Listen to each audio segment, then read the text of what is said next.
हे भगवंतने, हे परम नियंत्रकने, हे भगವಂತ ಕೃಷ್ಣನೇ, ದಯವಿಟ್ಟು ಈ ಭಯಂಕರವಾದಂತಹ ಅಸುರ ರುದ್ರಾಸುರನನ್ನು ಸಂಹಾರ ಮಾಡಿ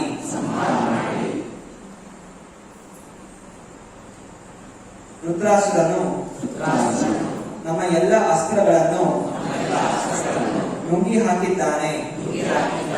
ನಮ್ಮ ಶಕ್ತಿ, ನಮ್ಮ ಐಶ್ವರ್ಯ ಎಲ್ಲವನ್ನೂ ಅವನು ನುಂಗಿ ಹಾಕಿದ್ದಾನೆ.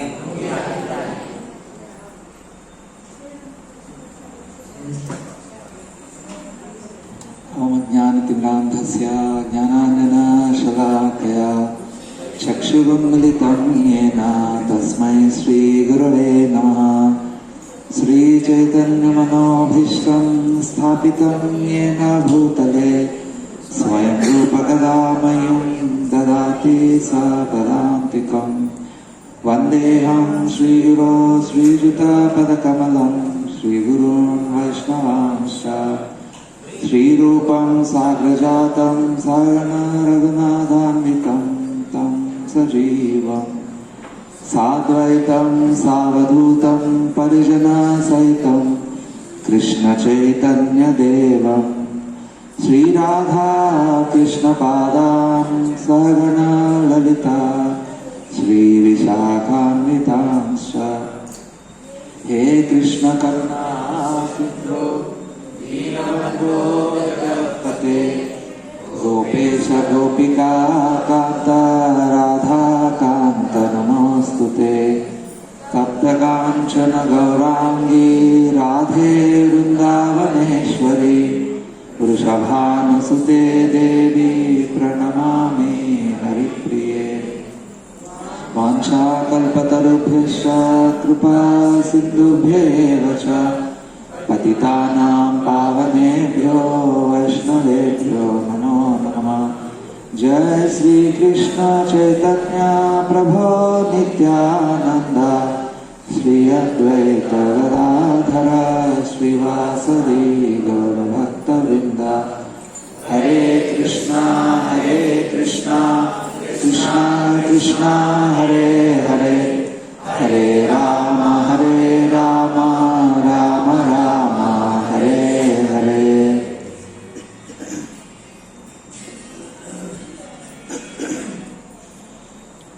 I pray to Sri Radha Shamachandra and to Sri Gaurnita, to Sri Jagannath Baladev Subhadra, so that some useful words may come when I speak.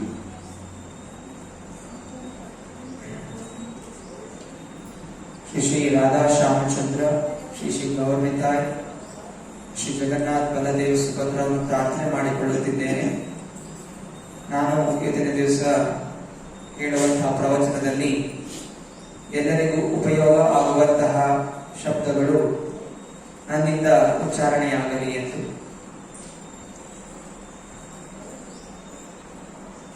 When I was offering, just before coming here, offering obeisances to Srila Prabhupada, I was thinking, it's very difficult to speak.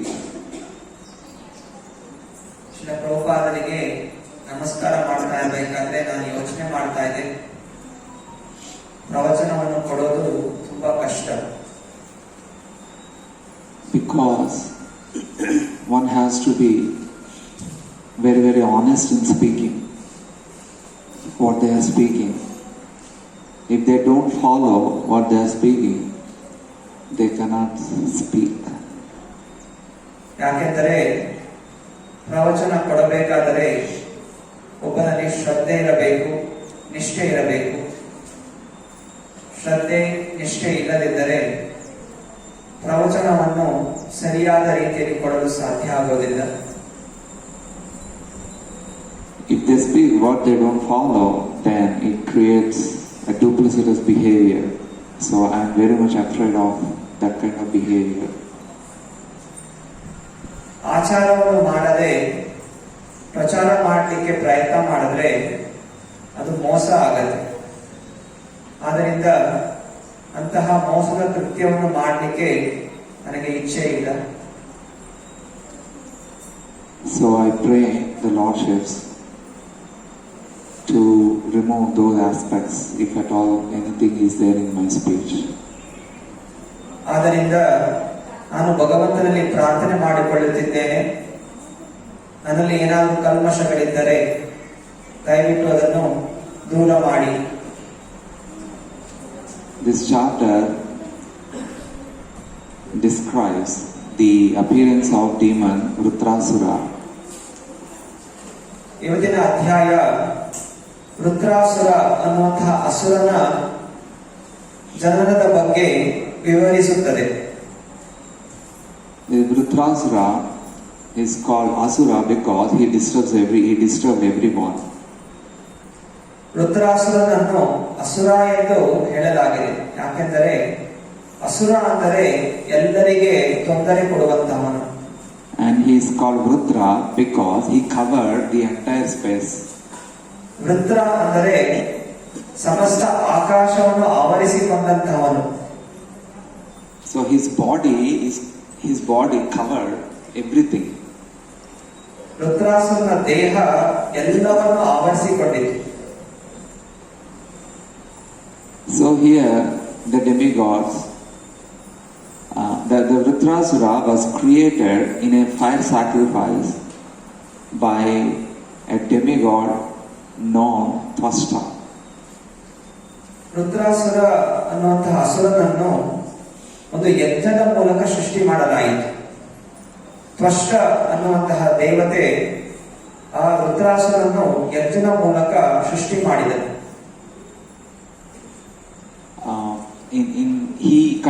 Twashta conducted a sacrifice to kill Indra by producing a person to kill Indra.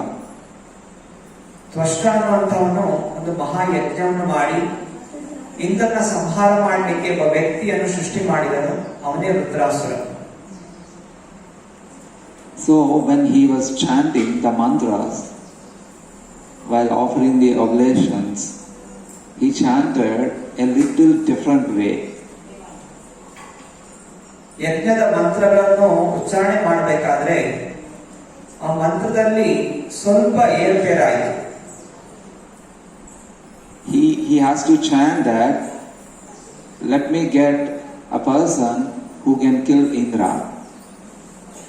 ಆ ಮಂತ್ರದ ಅರ್ಥ, ನನಗೆ ಒಬ್ಬ ವ್ಯಕ್ತಿ ಬೇಕು, ಅವನು ಇಂದ್ರನನ್ನು ನಾಶ ಮಾಡಬೇಕು ಎಂದು ಆಗಬೇಕಾಗಿತ್ತು. But because he chanted a little different way, that it got a different meaning. The mantra got a different meaning. ಆದರೆ ಮಂತ್ರದ ಉಚ್ಚಾರಣೆ ಮಾಡಬೇಕಾದ್ರೆ ಸ್ವಲ್ಪ ಏರುಪೇರಾಗಿರೋ ಕಾರಣ ಆ ಮಂತ್ರದ ಅರ್ಥ ಬದಲಾಯಿತು. So the change of meaning was, let me get a person who is killed by Indra. ಮಂತ್ರದ ಉಚ್ಚಾರಣೆ ಬದಲಾವಣೆಯಿಂದ ಅದರ ಅರ್ಥ, ನನಗೆ ಒಬ್ಬ ವ್ಯಕ್ತಿ ಸೃಷ್ಟಿಯಾಗಲಿ, ಅವನು ಇಂದ್ರನಿಂದ ನಾಶ ಆಗಲಿ ಅಂತ ಆಯಿತು. So this indicates that when the Lord wanted to protect a person, no one can do any harm to that person. ಈ ಸನ್ನಿವೇಶದಿಂದ ನಾವು ಏನ್ ತಿಳಿತೀವಿ ಅಂದ್ರೆ, ಭಗವಂತ ಯಾರನ್ನಾದ್ರೂ ರಕ್ಷಣೆ ಮಾಡಬೇಕು ಅನ್ನೋ ಸಂಕಲ್ಪ ಮಾಡಿಕೊಂಡ್ರೆ ಯಾರು ಆ ವ್ಯಕ್ತಿಗೆ ಹಾನಿ ಮಾಡಲು ಸಾಧ್ಯ ಇಲ್ಲ. In fact, later on, when Indra and Vrutrasura were fighting, Vrutrasura recognized this mercy of Krishna in life of Indra. ಮುಂದೆ ನೋಡ್ತೀವಿ, ಈ ಒಂದು ಸನ್ನಿವೇಶದಿಂದ ವೃತ್ರಾಸುರನಿಗೆ ಅರಿವಾಗುತ್ತೆ ಹೇಗೆ ಕೃಷ್ಣ ಕೃಪೆಯಿಂದ Indra ಬಚಾವಾದ. During the fighting, once what happened, Indra hurled a club towards Vrutrasura. ಯುದ್ಧ ಮಾಡುವಂತಹ ಸನ್ನಿವೇಶದಲ್ಲಿ ಇಂದ್ರ ಒಂದು ದೊಡ್ಡ ಗದವನ್ನು ವೃತ್ರಾಸುರನ ಮೇಲೆ ಹೊಡಿತಾನೆ. And Rudrasura just captured the club with left hand and then hit the Airavata back. Vritrasura ಇಂದ್ರನ ಆ ಗದವನ್ನು ತನ್ನ ಎಡಗೈಯಲ್ಲಿ ಹಿಡ್ಕೊಂಡು ಅದೇ ಅಸ್ತ್ರದಿಂದ ಇಂದ್ರನ ವಾಹನ ಐರಾವತನಿಗೆ ಹೊಡಿತಾರೆ. And elephant went back few feet and Indra also fell down and his weapon, the Vajra weapon, also he dropped. ಆ ಹೊಡೆದಂತಹ ಬಲದಿಂದ ಇಂದ್ರನ ಐರಾವತ ಎಷ್ಟೋ ಅಡಿ ಹಿಂದಕ್ಕೆ ಹೋಯ್ತು, ಹಾಗೂ ಇಂದ್ರನು ಕೆಳಗೆ ಬಿದ್ದೋದ, ಅವನ ಕೈಲಿರುವ ಅಸ್ತ್ರನು ಕೆಳಗೆ ಬಿದ್ದೋಯ್ತು. And seeing that Indra weaponless and Rudrasura stopped fighting. ಇಂದ್ರನ ಕೈಯಲ್ಲಿ ಯಾವುದೇ ಅಸ್ತ್ರ ಇಲ್ಲದಿರೋದು ಕಂಡು ವೃತ್ರಾಸುರನ ಯುದ್ಧ ಮಾಡೋದು ನಿಲ್ಲಿಸಿದ ಸ್ವಲ್ಪ ಹೊತ್ತು. So this is one of the quality of Rudrasura. Although he disturbed many people, but he has many transcendental qualities. Vritrasura ಅನೇಕ ಜನರಿಗೆ ತುಂಬಾ ತೊಂದರೆ ಕೊಟ್ಟರು ಕೂಡ ಅವನಲ್ಲಿ ಕೆಲವು ದಿವ್ಯವಾದಂತಹ ಗುಣಗಳಿತ್ತು. It is illegal to attack a person with a weapon when the opponent doesn't have any weapon. It is illegal. ಯುದ್ಧದ ನಿಯಮ, ಶತ್ರುವಿನ ಕೈಯಲ್ಲಿ ಅಸ್ತ್ರಗಳು ಇಲ್ಲ ಅಂತ ಹೇಳಿದ್ರೆ ಪ್ರತಿಪಕ್ಷದವನು ಅವನ ವಿರುದ್ಧವಾಗಿ ಹಲ್ಲೆ ಮಾಡಬಾರದು. So Rudrasura did not attack, and Indra also acknowledged that aspect of Rudrasura, that quality of Rudrasura. So after he got up, he took the weapon, but he stood without attacking Rudrasura. ಇಂದ್ರನು ವೃತ್ರಾಸುರನ ಈ ಗುಣವನ್ನು ಗಮನಿಸ್ತಾನೆ. ಅವನು ಯುದ್ಧದ ನಿಯಮವನ್ನು ಪಾಲನೆ ಮಾಡ್ತಾ ಇದ್ದಾನೆ ಅಂತ ಅವನಿಗೂ ಅರಿವಾಗುತ್ತೆ. ಅದರಿಂದ ಮತ್ತೆ ಪುನಃ ಇಂದ್ರ ತನ್ನ ಅಸ್ತ್ರವನ್ನು ಎತ್ತಿ ಹಿಡಿದು ನಿಂತ್ಕೋತಾನೆ ಹಾಗೂ ಕಾಯ್ತಾನೆ ವೃತ್ರಾಸುರನಿಗೋಸ್ಕರ. And seeing Indra was silent without attacking him, Rudrasura became impatient. And he said, Indra, why are you not fighting? Come on, take the thunderbolt and hit me, kill me. Indra ಒಂದು ರೀತಿ ನಾಚಿಕೆಯಿಂದ ನಿಂತ್ಕೊಂಡಿದ್ದ. ಆಗ ರುದ್ರಾಸುರ ಹೇಳ್ತಾನೆ, ಹೇ ಇಂದ್ರ, ಕೈಯಲ್ಲಿ ವಜ್ರಾಯುಧ ಹಿಡ್ಕೊಂಡು ಯಾಕೆ ಸುಮ್ಮನೆ ನಿಂತಿದ್ಯಾ? ನನ್ನ ಮೇಲೆ ಹಲ್ಲೆ ಮಾಡು, ಯುದ್ಧ ಮಾಡು ಅಂತ ರುದ್ರಾಸುರ ಹೇಳ್ತಾನೆ ಇಂದ್ರನಿಗೆ. But Indra acknowledged the quality of Rudrasura, and Rudrasura also acknowledged the quality of Indra. So in this way, although they are fighting as enemies, but there is a devotional qualities exchange is happening between them. ಯುದ್ಧ ಭೂಮಿಯಲ್ಲಿ ಇಬ್ರು ಶತ್ರುಗಳು ಹೋರಾಡ್ತಾ ಇದ್ದಾರೆ. ಆದ್ರೂ ಇಲ್ಲಿ ಇಂದ್ರ ರುದ್ರಾಸುರನಲ್ಲಿರುವಂತಹ ಒಂದು ದಿವ್ಯವಾದ ಗುಣವನ್ನು ಗಮನಿಸ್ತಾನೆ, ಹಾಗೂ ರುದ್ರಾಸುರನು ಇಂದ್ರದಲ್ಲಿರುವಂತಹ ದಿವ್ಯವಾದ ಗುಣಗಳನ್ನು ಗಮನಿಸ್ತಾನೆ. ಹೀಗೆ ಯುದ್ಧ ಭೂಮಿಯಲ್ಲಿ ಇದ್ರೂ ಕೂಡ, ಶತ್ರುಗಳಾಗಿದ್ರೂ ಕೂಡ ಒಬ್ಬರೊಬ್ಬರ ದಿವ್ಯವಾದ ಗುಣಗಳನ್ನು ಇಬ್ರು ಗಮನಿಸ್ತಾ ಇದ್ದಾರೆ. Then one may ask, then why are they fighting then? ಹಾಗೆ ಪ್ರಶ್ನೆ ಕೇಳಬಹುದು, ಮತ್ತೆ ಯಾಕೆ ಅವರಿಬ್ರು ಯುದ್ಧ ಮಾಡ್ತಾ ಇದ್ದಾರೆ ಅಂತ. That Krishna explained after these verses. ಇದನ್ನು ಮುಂದೆ Krishna ವಿವರಿಸ್ತಾನೆ. In this verse, Srila Prabhupada, in the purport, he said, he referred two of Bhagavad Gita verses, and the second verse says that Artho Jignasu Arthati. ಈ ಶ್ಲೋಕದ ತಾತ್ಪರ್ಯದಲ್ಲಿ ಶ್ರೀಲ ಪ್ರಭುಪಾದರು ಬರೀತಾರೆ, ಎರಡು ಶ್ಲೋಕಗಳನ್ನು ಹೇಳ್ತಾರೆ. ಅದರಲ್ಲಿ ಎರಡನೇ ಶ್ಲೋಕ ಹೀಗಿದೆ, ಆರ್ಥೋ ಅರ್ಥಾರ್ಥಿ ಜಿಜ್ಞಾಸ ಜ್ಞಾನಿ.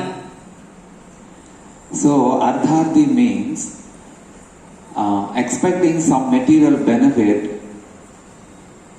and then approaching Krishna and asking Krishna, Krishna, can you please fulfill this my desire? ಅರ್ಥಾರ್ಥಿ ಅಂದರೆ ಯಾರಲ್ಲಿ ಲೌಕಿಕ ಆಸೆಗಳಿದೆ, ಅನೇಕ ವಿಷಯ ವಸ್ತುಗಳ ಬಗ್ಗೆ ಆಸಕ್ತಿ ಇದ್ದು ಕೃಷ್ಣನ ಮುಂದೆ ಒಂದು ಪ್ರಾರ್ಥನೆ ಮಾಡ್ಕೊತಾರೆ, ಹೇ ಕೃಷ್ಣ, ನನ್ನಲ್ಲಿ ಈ ಆಸೆ ಇದೆ, ನನಗೆ ಇದು ಬೇಕಾಗಿದೆ, ದಯವಿಟ್ಟು ಇದನ್ನು ಪೂರೈಸುವಂತ ಪ್ರಾರ್ಥನೆ ಮಾಡಿಕೊಳ್ಳುವಂತವರು ಅರ್ಥಾರ್ಥಿ. And Prabhupada is saying that he is categorizing that type of behavior as not pure devotion. ಕೃಷ್ಣನ ಪ್ರಕಾರ ಈ ರೀತಿ ಪ್ರಾರ್ಥನೆ ಮಾಡುವಂತಹವರು ಶುದ್ಧ ಭಕ್ತರಲ್ಲ. Any material desire, if anyone while doing devotional service, if they desire any material things, then that devotion is called mixed devotion or mishra bhakti.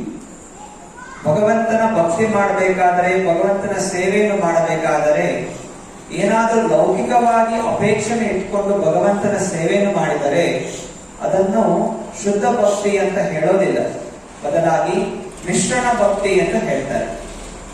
So one should not be confused between pure bhakti and mishra bhakti. ಆದ್ದರಿಂದ ಶುದ್ಧ ಭಕ್ತಿ ಹಾಗೂ ಮಿಶ್ರಣ ಭಕ್ತಿಗೂ ವ್ಯತ್ಯಾಸ ಇದೆ. ಎರಡು ಭಕ್ತಿ ಒಂದೇ ಅಲ್ಲ. It doesn't matter what kind of activities one may be doing. If that person or devotee, if he brings a material desire within that activity, immediately that activity becomes mixed or not pure devotion. It loses its purity. ಯಾವುದೇ ಒಂದು ರೀತಿಯಲ್ಲಿ ಭಗವಂತನಿಗೆ ಸೇವೆಯನ್ನು ಮಾಡುತ್ತಿರಲಿ, ಆದರೆ ಆ ಸೇವೆಯನ್ನು ಮಾಡಬೇಕಾದರೆ ಏನಾದರೂ ಲೌಕಿಕವಾದಂತಹ ಆಸೆಗಳನ್ನು ಇಟ್ಕೊಂಡ್ರೆ ಆ ಮಾಡುವಂತಹ ಸೇವೆ ಮಿಶ್ರಣ ಭಕ್ತಿಯಾಗಿ ಪರಿವರ್ತನೆ ಆಗುತ್ತೆ. For example, while telling about this, if I think that, oh, how nicely I am speaking, then it means it's gone.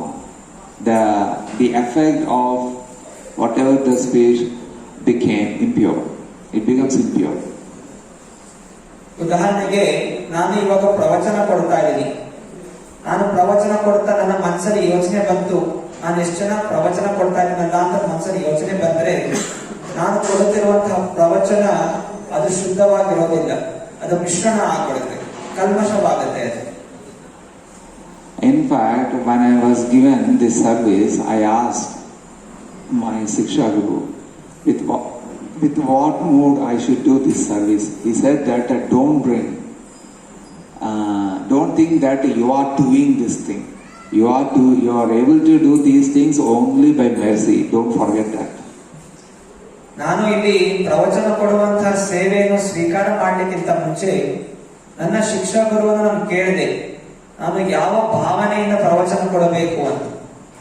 ಆಗ ನನ್ನ ಶಿಕ್ಷಾ ಗುರು ಹೇಳಿದರು, ನೀವು ಪ್ರವಚನ ಕೊಡಬೇಕಾದ್ರೆ ಸದಾ ಎಚ್ಚರ ಇರಲಿ, ಪ್ರವಚನ ನೀನು ನಿನ್ನ ಶಕ್ತಿಯಿಂದ ಕೊಡ್ತಾ ಇಲ್ಲ, ಬದಲಾಗಿ ಗುರು ಕೃಷ್ಣನ ಕೃಪೆಯಿಂದ ಕೊಡ್ತಾ ಇದೆಯಾ ಅನ್ನುವಂತಹ ಎಚ್ಚರಿಕೆ, ಆ ಚಿಂತನೆ ಇರಲಿ ಅಂತ.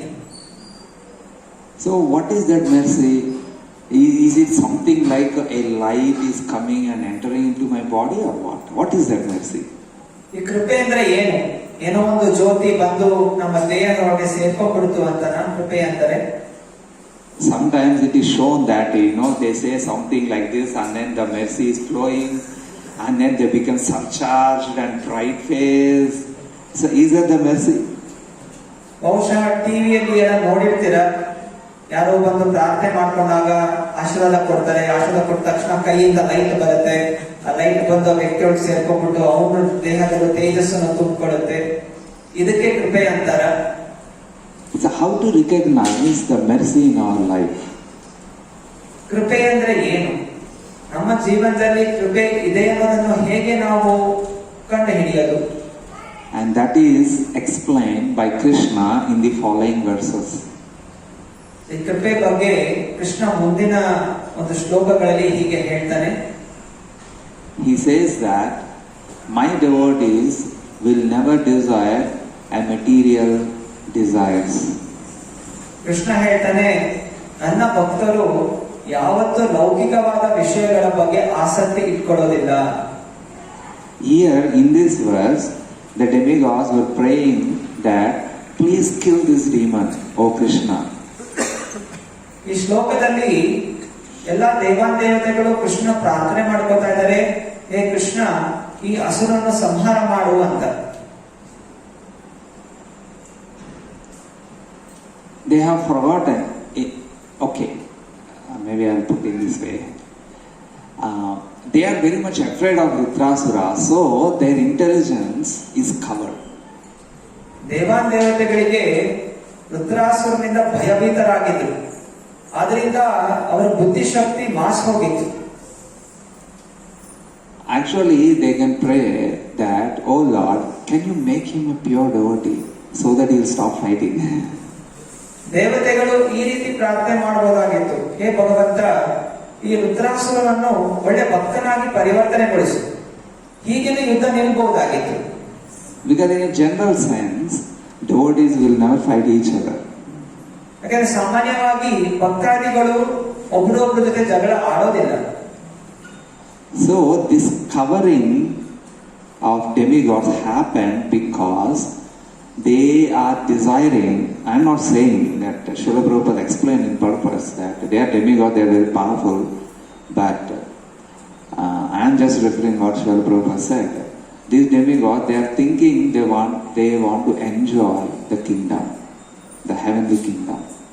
ಇಲ್ಲಿ ಪ್ರಭುಪಾದರು ಭಾವಾರ್ಥದಲ್ಲಿ ಬರೀತಾರೆ, ದೇವತೆಗಳಿಗೆ ನಾನು ಈ ಸ್ವರ್ಗಲೋಕದ ರಾಜ್ಯವನ್ನು ಭೋಗಿಸಬೇಕು ಅನ್ನೋ ಆಸೆ ಇತ್ತು, ಆದ್ದರಿಂದ ಅವರ ಬುದ್ಧಿಶಕ್ತಿ ಅನ್ನೋದು ಮಾಸ್ ಹೋಯಿತು. So with having that material desire, their intelligence is covered. They can't think properly. ಸ್ವರ್ಗಲೋಕವನ್ನು ಭೋಗಿಸಬೇಕು ಅನ್ನುವಂತಹ ಆಸೆ ಅವರ ಮನಸ್ಸಲ್ಲಿ ಇರೋದ್ರಿಂದ ಅವರ ಬುದ್ಧಿಶಕ್ತಿ ಅನ್ನೋದು ಭ್ರಷ್ಟ ಆಗೋಯ್ತು.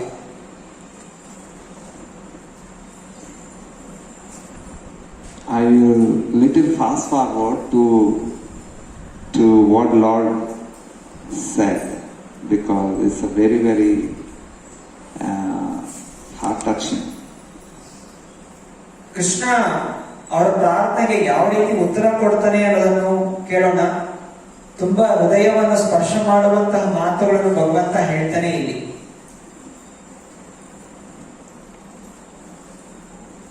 The Supreme Personality of Godhead said, "Oh beloved," I read translation, you translate that also in Kannada? Okay. The Supreme Personality of Godhead said, "Oh beloved demigods, you have offered your prayers to me with great knowledge." ಭಗವಂತ ಅಂದ, ಹೇ ದೇವತೆಗಳೇ, ನೀವೆಲ್ಲ ತುಂಬಾ ಶ್ರದ್ಧಾ ಭಕ್ತಿಯಿಂದ ನನಗೋಸ್ಕರ ಸುಂದರವಾದಂತಹ ಪ್ರಾರ್ಥನೆಗಳನ್ನು ಸಲ್ಲಿಸಿದ್ರಿ. I am certainly most pleased with you. ನಿಮ್ಮ ಈ ಪ್ರಾರ್ಥನೆಗಳಿಂದ ನನಗೆ ತುಂಬಾ ತೃಪ್ತಿಯಾಗಿದೆ. A person is liberated by such knowledge. ಒಬ್ಬ ವ್ಯಕ್ತಿಯು ಇಂತಹ ಜ್ಞಾನದಿಂದ ಮುಕ್ತನಾಗುತ್ತಾನೆ. And thus he remembers my exalted position. ಹೀಗೆ ಒಬ್ಬ ಮುಕ್ತಾತ್ಮನು ನನ್ನ ಶ್ರೇಷ್ಠವಾದ ಸ್ಥಾನವನ್ನು ಗಮನಿಸ್ತಾನೆ, which is above the conditions of material life. ಇದು ಈ ಭೌತಿಕ ಸ್ಥಾನಗಳಿಂದ ತುಂಬಾ ಉನ್ನತವಾದಂತಹದು. Such a devotee is fully purified by offering prayers. ಅಂತಹ ಭಕ್ತನು ನನಗೆ ಪ್ರಾರ್ಥನೆಗಳನ್ನು ಸಲ್ಲಿಸುವುದರಿಂದ ಅವನು ಸಂಪೂರ್ಣವಾಗಿ ಶುದ್ಧೀಕರಣನಾಗುತ್ತಾನೆ. In full knowledge. ಸಂಪೂರ್ಣವಾದ ಜ್ಞಾನದಲ್ಲಿ. This is the source of devotional service to me. ಇದೇ ನನಗೋಸ್ಕರ ಭಕ್ತಿ ಸೇವೆಯನ್ನು ಮಾಡುವಂತಹ ಮೂಲ ಆಧಾರ. So in this verse, the Lord is appreciating demigods. ಇಲ್ಲಿ ಭಗವಂತ ದೇವತೆಗಳ ಗುಣಗಾನ ಮಾಡ್ತಾ ಇದ್ದಾನೆ. Appreciation is, oh, you have very wonderful knowledge, and this knowledge will definitely make you remember me. ಭಗವಂತ ಹೇಳ್ತಾ ಇದ್ದಾರೆ, ನೀವೆಲ್ಲ ತುಂಬಾ ಬುದ್ಧಿವಂತರು, ಈ ಒಂದು ಬುದ್ಧಿವಂತಿಕೆಯಿಂದ ನಿಶ್ಚಯವಾಗಿ ಯಾವಾಗಲೂ ನನ್ನ ಸ್ಮರಣೆ ನಿಮ್ಮಲ್ಲಿ ಇರುತ್ತದೆ. But in later verses, Lord Krishna clearly says that if a master fulfills the material desires of subordinates or encourages the material desires in subordinates, both the master and subordinate both are fools. ಮುಂದಿನ ಶ್ಲೋಕಗಳಲ್ಲಿ ಭಗವಂತ ಹೇಳ್ತಾನೆ, ಒಬ್ಬ ಒಡೆಯನು ಸೇವಕರ ಭೌತಿಕ ಇಚ್ಛೆಗಳನ್ನು ಪೂರೈಕೆ ಮಾಡಿದ್ರೆ ಆ ಒಡೆಯ ಹಾಗೂ ಸೇವಕ ಇಬ್ಬರು ಮೂರ್ಖರು. So there is a preaching lesson here. Sometimes while preaching, we appreciate whoever comes. attending classes, we appreciate like they are, so much. They are doing so much in devotion and like a Uttama Bhakta, pure Bhakta. ಇಲ್ಲಿ ನಾವು ಕಲಿಯುವಂತ ವಿಚಾರಗಳು ಕೆಲವಿದೆ. ಮಂದಿರಕ್ಕೆ ಯಾರೆಲ್ಲ ಭಕ್ತರು ಬರ್ತಾರೆ ಅವರು ತುಂಬಾ ಕೊಂಡಾಡ್ತೀವಿ. ಹೊಸದಾಗಿ ಬಂದವ್ರನ್ನ ಅವರು ತುಂಬಾ ಶ್ರೇಷ್ಠ ಭಕ್ತರಾಗಿ ಕೊಂಡಾಡ್ತೀವಿ. ನೀವು ಗುಡಿಗೆ ಬಂದಿದ್ದೀರಾ, ನೀವು ತುಂಬಾ ಮಹಾನ್ ಭಕ್ತರು ಅಂತ ಹೇಳಿ ಅವ್ರಿಗೆ ಸ್ವಾಗತ ಮಾಡ್ತೀವಿ. ತುಂಬಾ ಸಂತೋಷದಿಂದ ಅವರ ಗುಣಗಾನ ಮಾಡ್ತೀವಿ ಹೊಸ ಭಕ್ತರನ್ನು. That is okay, fine, one can do that, but the real help that the master can offer is to remove these material desires from the heart. That is real mercy. ಹೊಸ ಭಕ್ತರಿಗೆ ಗುಣಗಾನ ಮಾಡಿ ಅವರಿಗೆ ಉತ್ಸಾಹ ತುಂಬೋದು ಸರಿ ಇದೆ. ನಿಜವಾಗಿ ಅವ್ರಿಗೆ ಸಂತೋಷ ಪಡಿಸ್ಬೇಕು, ಅವ್ರು ಒಳ್ಳೇದು ಮಾಡಬೇಕು ಅಂತ ಹೇಳಿದ್ರೆ ಬರುವಂತ ಭಕ್ತರ ಮನಸ್ಸಲ್ಲಿರುವಂತಹ ಲೌಕಿಕ ಆಸೆಗಳನ್ನು ತೆಗೆದುಹಾಕಬೇಕು. ಅದು ನಿಜವಾದಂತಹ ಒಂದು ಉಪಯೋಗಕಾರಿಯಾದಂತಹ ಕೆಲಸ. So here, although Lord says how to kill Vritrasura, he gives a means, a method to kill Vritrasura. So one can take that as a mercy, but that's not actual mercy. ಭಗವಂತ ದೇವತೆಗಳಿಗೆ ವೃತ್ರಾಸುರನ್ನು ಹೆಂಗ್ ಸಂಹಾರ ಮಾಡಬೇಕು ಅಂತ ಉಪಾಯ ಕೊಡ್ತಾನೆ. ಅದು ಆಶೀರ್ವಾದ ತಿಳ್ಕೊಂಡ್ರೇನು ನಿಜವಾದ ಆಶೀರ್ವಾದ, ಭಗವಂತನ ಆಶೀರ್ವಾದ ಅದಲ್ಲ. One can very easily see that, oh, Lord is protecting me by killing the other person, so he is protecting me definitely. ಅಂದ್ಕೋಬಹುದು ಭಗವಂತ ರುದ್ರಾಸುರನ್ ಸಂಹಾರ ಮಾಡಲಿಕ್ಕೆ ಉಪಾಯ ಕೊಟ್ಟಾಗ ಭಕ್ತರ ರಕ್ಷಣೆ ಭಗವಂತ ಮಾಡ್ತಾ ಇದ್ದಾನಲ್ಲ ಅಂತ ಒಂದು ದೃಷ್ಟಿಯಿಂದ ನೋಡಿದ್ರೇನು ಇದು ನಿಜವಾದ ಕೃಪೆ ಅಲ್ಲ. That is definitely protection of the body, but the real protection is protection of heart. ದೇಹದ ರಕ್ಷಣೆ ಆಗಬಹುದು, ಆದರೆ ದೇಹದ ರಕ್ಷಣೆ ನಿಜವಾದ ರಕ್ಷಣೆ ಅಲ್ಲ. ನಿಜವಾಗಿ ಭಗವಂತನ ರಕ್ಷಣೆ ಅಂತ ಹೇಳಿದ್ರೆ ನಮ್ಮ ಆತ್ಮನವನ್ನು ರಕ್ಷಣೆ ಮಾಡುವಂತಹದ್ದು. Because these material desires will kill the person. The person's all good qualities, it will kill. ಎಲ್ಲಿ ತನಕ ನಮ್ಮ ಒಳಗಡೆ ಲೌಕಿಕ ಆಸೆಗಳಿರುತ್ತೆ ನಮ್ಮನ್ನು ಅದು ವಿನಾಶ ಮಾಡುತ್ತೆ. And these material desires are like a virus or bacteria. They multiply. ಈ ಲೌಕಿಕ ಆಸೆಗಳು ಇದು ವೈರಸ್ ಮತ್ತು ಬ್ಯಾಕ್ಟೀರಿಯಾ ಇದ್ದ ಹಾಗೆ. ದಿನೇ ದಿನೇ ಅದು ಜಾಸ್ತಿ ಆಗ್ತಾ ಹೋಗುತ್ತೆ. ಅದು right away one bacteria, if it gets food, it becomes 2, and then they become 4, and become 8, and become 16, 32. This is called multiplication. ಹೇಗೆ ಒಂದು ಹುಳ ವೈರಸ್ ಒಳಗಡೆ ಸೇರ್ಕೊಂಡ್ಬಿಟ್ರೆ ಅದು ದಿನೇ ದಿನೇ 1ರಿಂದ 2 ಆಗುತ್ತೆ, 10 ಆಗುತ್ತೆ, 20 ಆಗುತ್ತೆ, ಹೀಗೆ ಅದು ಜಾಸ್ತಿ ಆಗ್ತಾ ಹೋಗುತ್ತೆ ಕಾಯಿಲೆ. Similarly, just keeping one material desire, it multiplies in different ways. ಹಾಗೆಯೇ ನಾವು ನಮ್ಮ ಮನಸ್ಸಲ್ಲಿ ಒಂದು ಲೌಕಿಕ ಆಸೆ ಇಟ್ಕೊಂಡಿದ್ರೂ ಕೂಡ ಅದು ದಿನೇ ದಿನೇ ಬೇರೆ ಬೇರೆ ರೀತಿಯಲ್ಲಿ ಅದು ಜಾಸ್ತಿ ಆಗ್ತಾ ಹೋಗುತ್ತೆ. In previous canto is mentioned that while some people enter forest to collect the food items or whatever necessary things, ಹಿಂದಿನ ಅಧ್ಯಾಯದಲ್ಲಿ ಒಂದು ಚರ್ಚೆ ನಡೀತಾ ಇತ್ತು.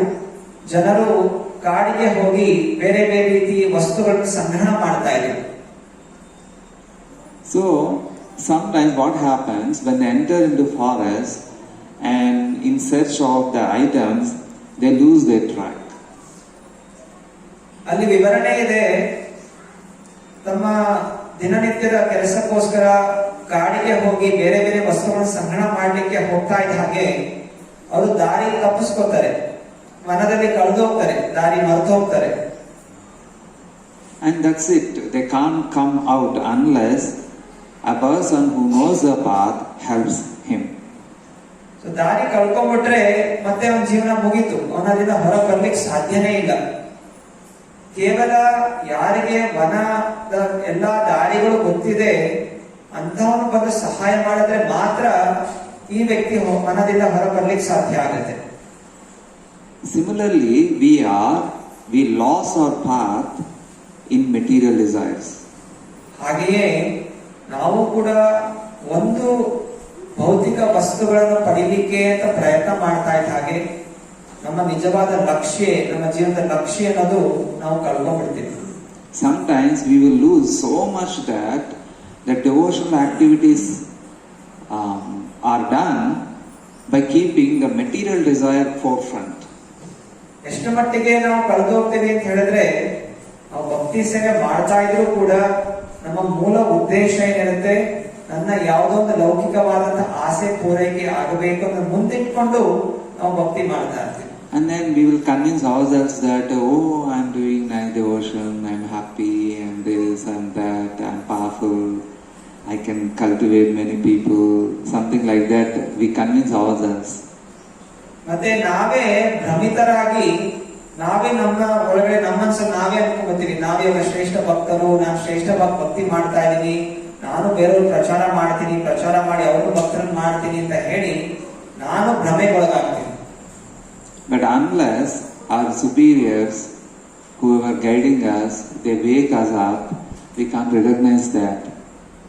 ಎಲ್ಲಿ ತನಕ ನಮ್ಮ ಹಿರಿಯರು, ಉತ್ತಮವಾದ ಭಕ್ತಾದಿಗಳು ನಮ್ಮನ್ನು ಎಚ್ಚರಗೊಳಿಸೋದಿಲ್ಲ ಇಂತಹ ವಿಚಾರಗಳ ಬಗ್ಗೆ, ನಾವು ಹೀಗೆ ಭ್ರಮಿತರಾಗಿರ್ತೀವಿ. That is mercy. ಇದು ನಿಜವಾದಂತಹ ಕೃಪೆ. If anyone is helping like that, they are our best friend. ಯಾರಾದ್ರೂ ನಮಗೆ ಈ ರೀತಿ ನಮ್ಮ ಒಳಗಿರುವಂತಹ ಲೌಕಿಕ ವಿಚಾರಗಳನ್ನು ದೂರ ಸರಿಸಲಿಕ್ಕೆ ಎಚ್ಚರಗೊಳಿಸಿದ್ರೆ ಅವರೇ ನಮ್ಮ ನಿಜವಾದಂತಹ ಸ್ನೇಹಿತರು.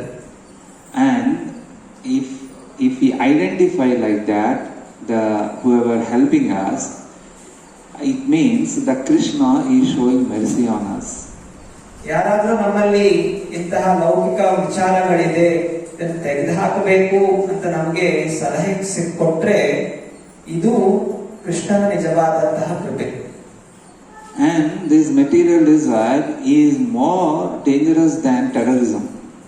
ಈ ಭೌತಿಕ ಆಸೆಗಳೇನಿದೆ ಇದು ಉಗ್ರವಾದಿಗಳಿಗಿಂತ ದೊಡ್ಡವಾದಂತಹ ಒಂದು ಗುಣ. What a terrorist will do, maximum he throw a bomb or he shoot with a gun, something like that. ಈ ಉಗ್ರಗಾಮಿಗಳು ಏನ್ ಮಾಡ್ತಾರೆ, ಒಂದು ಶೂಟ್ ಮಾಡ್ತಾರೆ, ಒಂದು ಬಾಂಬ್ ಹಾಕ್ತಾರೆ ಅಷ್ಟೇ. So they use these weapons to kill others like that. But they don't know that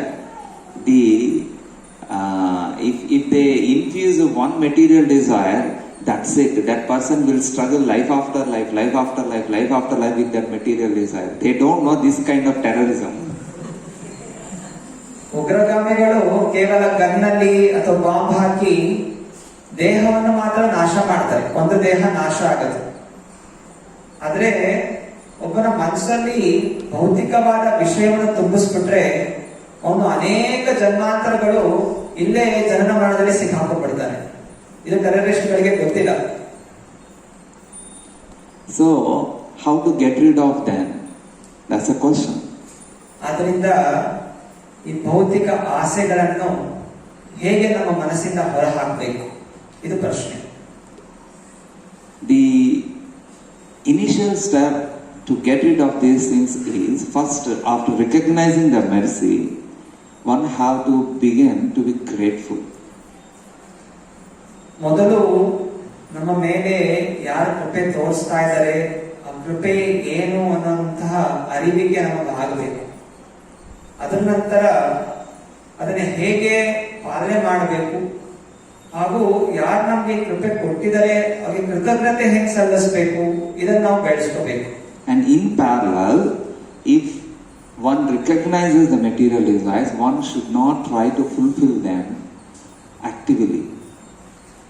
ಯಾವಾಗ ನಮಗೆ ಅರಿವಾಗತ್ತೆ ನನ್ನಲ್ಲಿ ಈ ಭೌತಿಕ ಆಸೆ ಇದೆ ಅಂತ ಎಚ್ಚರ ಆದಾಗ ನಾವು ಮತ್ತೆ ಪುನಃ ಆ ಆಸೆಯನ್ನು ಪೂರೈಕೆ ಮಾಡಲಿಕ್ಕೆ ಹೋಗಬಾರ್ದು.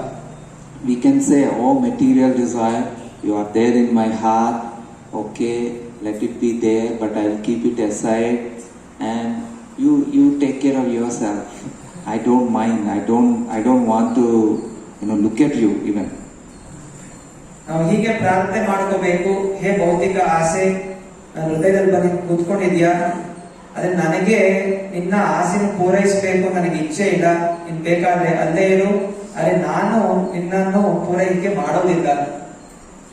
So gratitude and leaving the material desires like that is very, very helpful. That is what the Lord wanted to teach the lesson in this episode.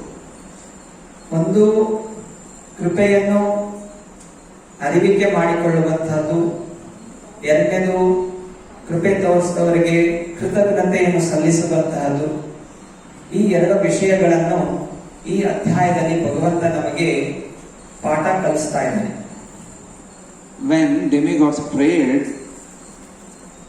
the death of Rudrasura, they prayed Lord Vishnu, and Lord Vishnu can immediately, instantaneously release the chakra and then kill Rudrasura and then done. But he didn't do like that. ಎಲ್ಲಾ ದೇವತೆಗಳು ವಿಷ್ಣು ಪ್ರಾರ್ಥನೆ ಮಾಡಿಕೊಂಡ್ರು, ವಿಷ್ಣು ಪ್ರತ್ಯಕ್ಷನಾದ. ವಿಷ್ಣು ತುರಂತವಾಗಿ ತನ್ನ ಸುದರ್ಶನ ಚಕ್ರ ಬಿಟ್ಟಿದ್ರೆ ವೃತ್ತಾಸುರ ಆವಾಗಲೇ ಸಂಹಾರ ಆಗ್ತಾ ಇದ್ದ. ಆದ್ರೆ ವಿಷ್ಣು ಆ ರೀತಿ ಮಾಡಲಿಲ್ಲ. Why he did not do? There are many reasons. Number one, if he kills like that, the material desires in the hearts of the demigods, they will be like that only. They will not go. ಅನೇಕ ಕಾರಣಗಳಿದೆ ಯಾಕೆ ವಿಷ್ಣು ತನ್ನ ಚಕ್ರವನ್ನು ಬಿಡಲಿಲ್ಲ. ಮೊದಲನೇದು, ಆ ರೀತಿ ಮಾಡಿದ್ರೆ ದೇವತೆಗಳಲ್ಲಿ ಹೃದಯದಲ್ಲಿರುವಂತಹ ಆ ಭೌತಿಕ ಆಸೆ ಅದು ಹೋಗ್ತಾ ಇರಲಿಲ್ಲ.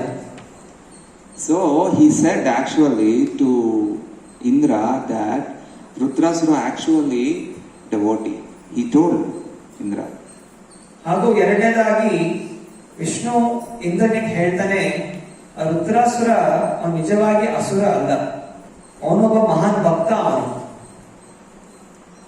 Then even on hearing that, he could have asked Krishna that, oh Lord, you are saying that he is a devotee, then how can I attack? I cannot attack, please forgive me, I cannot do this. He could have told like that.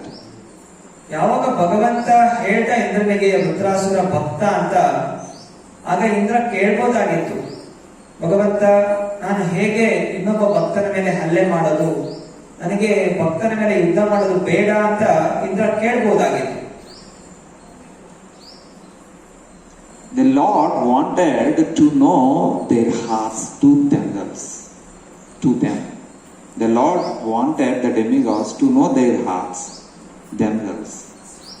ಭಗವಂತನಿಗೆ ದೇವತೆಗಳಲ್ಲಿ ಅವರ ಹೃದಯದಲ್ಲಿ ಏನಿದೆ, ಏನ್ ಭಾವನೆ ಇದೆ, ಅದು ಅರಿವಿಕೆ ಆಗಬೇಕು ಅನ್ನೋದು ಭಗವಂತನ ಇಚ್ಛೆ ಇತ್ತು. That is why he had this plan that he said that you go to the sage Dadichi and ask his bones and then make a weapon from his bones, and then that weapon, I will empower that weapon to kill Rudrasura. ಆದ್ರಿಂದ ಭಗವಂತ ಒಂದು ಉಪಾಯ ಮಾಡಿದ.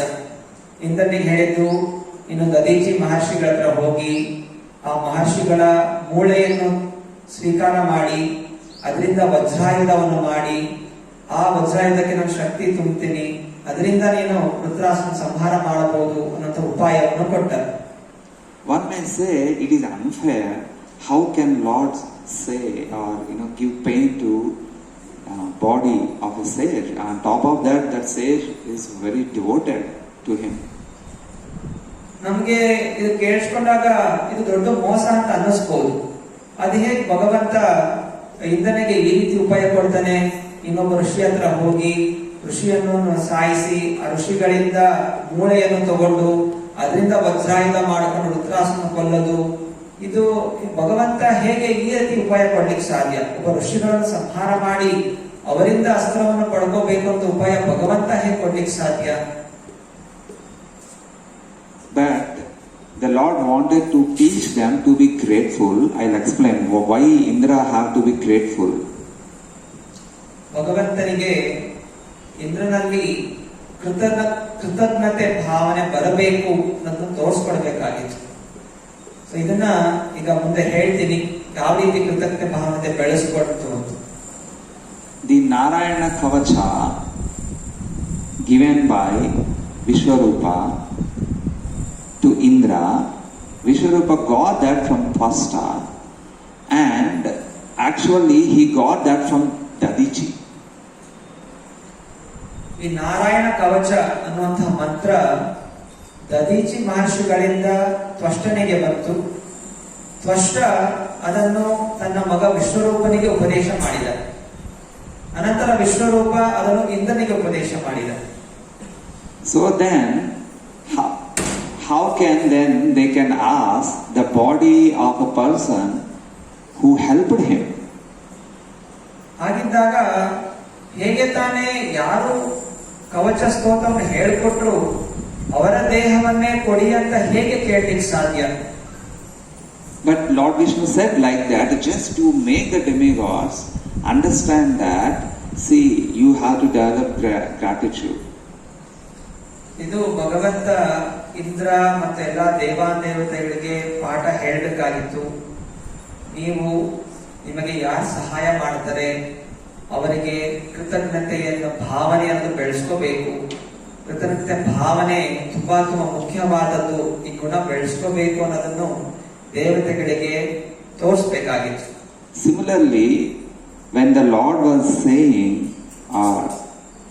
to Indra, he said that Ashwini Kumaras asked Dadichi. It's a very important point.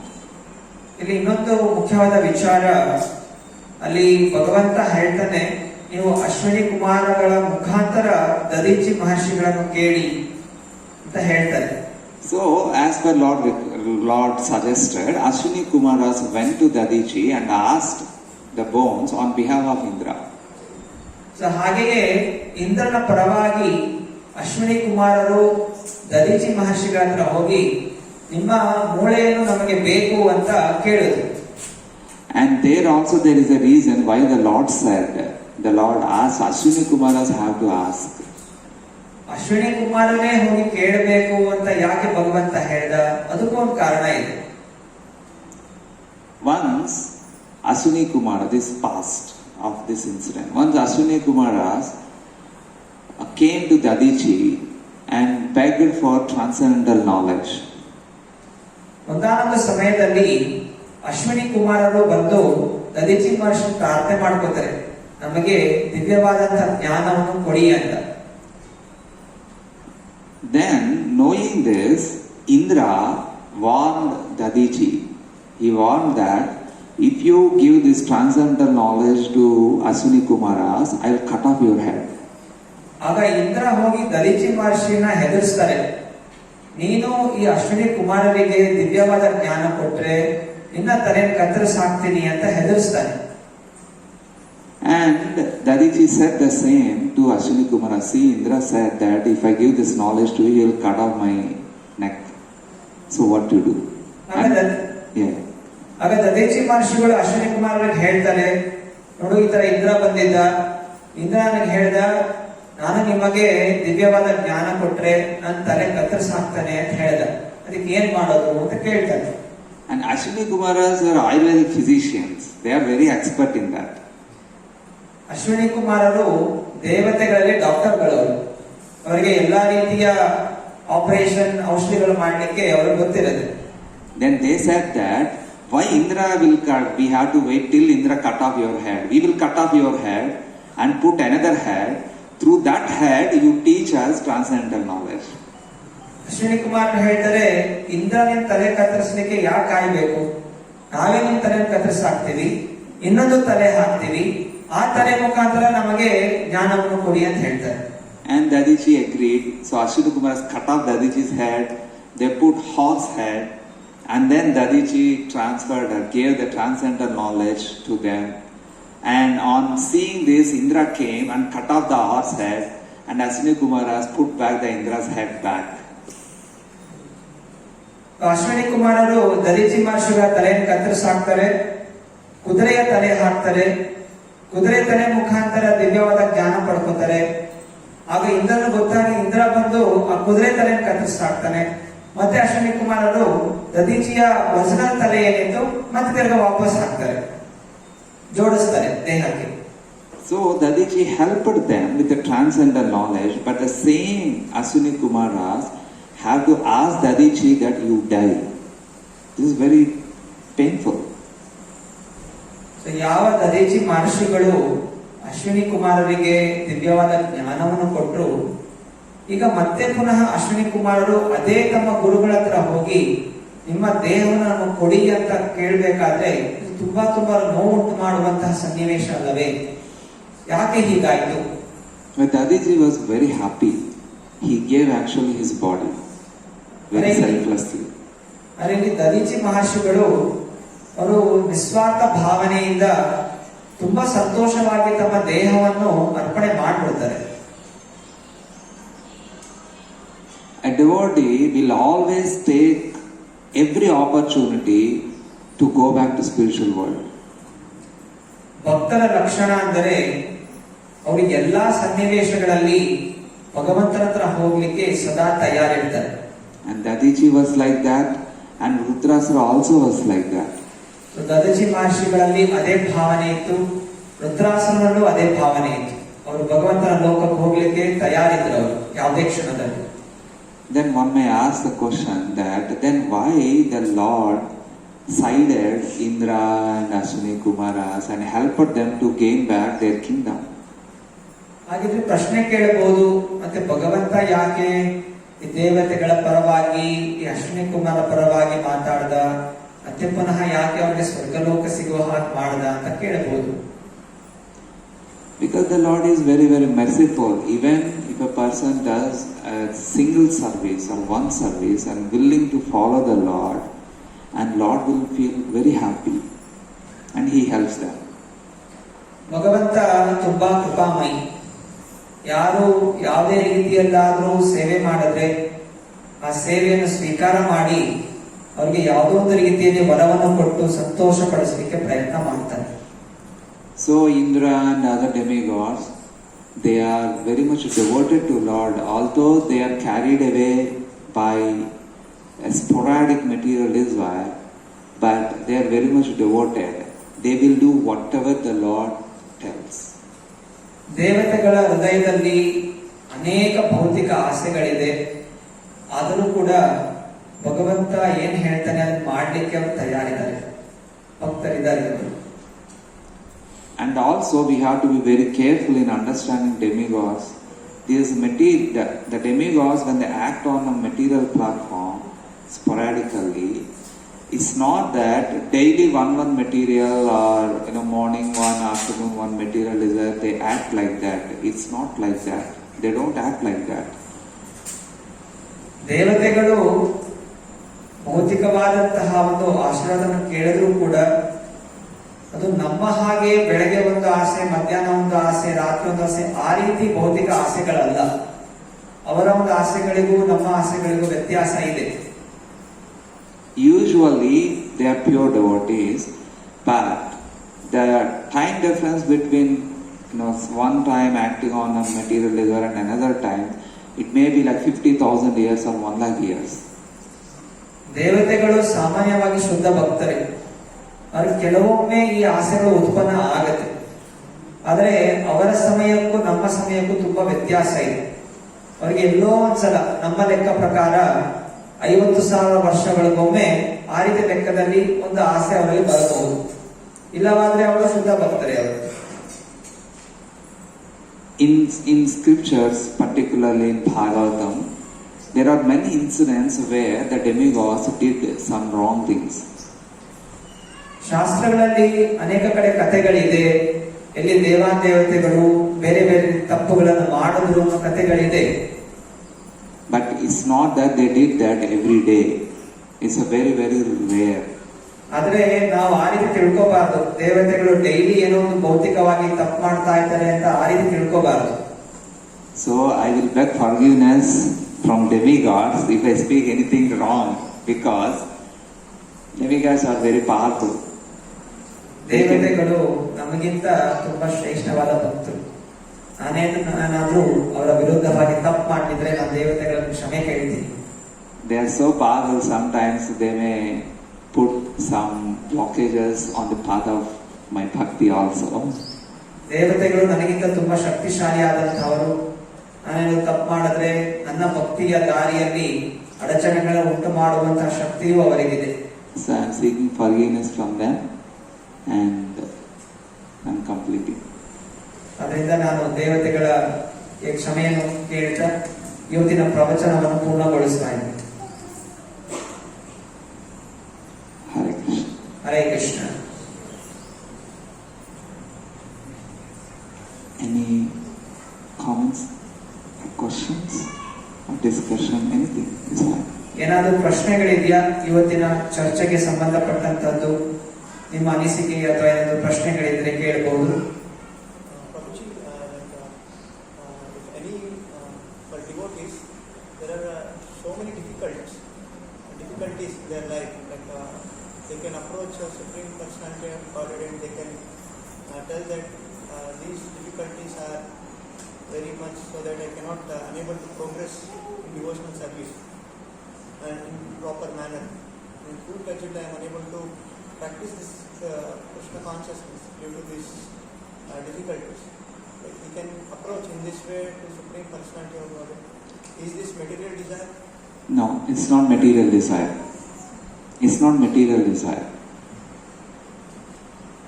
ಪ್ರಶ್ನೆ ಇದ್ದಿದ್ದು ಭಕ್ತನಿಗೂ ಭಕ್ತಿಯಲ್ಲಿ ಮುಂದುವರಿಲಿಕ್ಕೆ ಅನೇಕ ರೀತಿಯ ಅಡಚಣೆಗಳು, ತೊಂದರೆಗಳು ಬರುತ್ತೆ. ಆದ್ರಿಂದ ಅವನು ಭಗವಂತನ ಹತ್ರ ನನ್ನ ಭಕ್ತಿಯಲ್ಲಿ ಮುಂದುವರಿಲಿಕ್ಕೆ ನನ್ನ ಜೀವನದಲ್ಲಿ ಅಡಚಣೆಗಳನ್ನು ತೆಗೆದುಹಾಕಿ ಅಂತ ಪ್ರಾರ್ಥನೆ ಮಾಡಿಕೊಂಡ್ರೆ ಇದು ಭೌತಿಕ ಪ್ರಾರ್ಥನೆಯೇ ಅಂತ ಪ್ರಶ್ನೆ ಇತ್ತು. It's not even pure desire also. ಇಲ್ಲ, ಅದು ಭೌತಿಕ ಇಚ್ಛೆ ಅಲ್ಲ. ಆದರೆ ಇನ್ನೊಂದು ಕಡೆಯಿಂದ ಅದು ಶುದ್ಧವಾದಂತಹ ಭಕ್ತಿನೂ ಅಲ್ಲ. But the Lord will help us definitely, and His help is not to come out of the problem. ಭಗವಂತ ನಮ್ಮನ್ನು ಕಾಪಾಡ್ತಾನೆ. ಆದರೆ ಭಗವಂತನ ಒಂದು ಉದ್ದೇಶ ನಮ್ಮನ್ನು ಯಾವುದೋ ಒಂದು ರೀತಿಯ ತೊಂದರೆಯಿಂದ ತೆಗೆದುಹಾಕಬೇಕು ಅಂತ ಅಷ್ಟೇ ಅಲ್ಲ.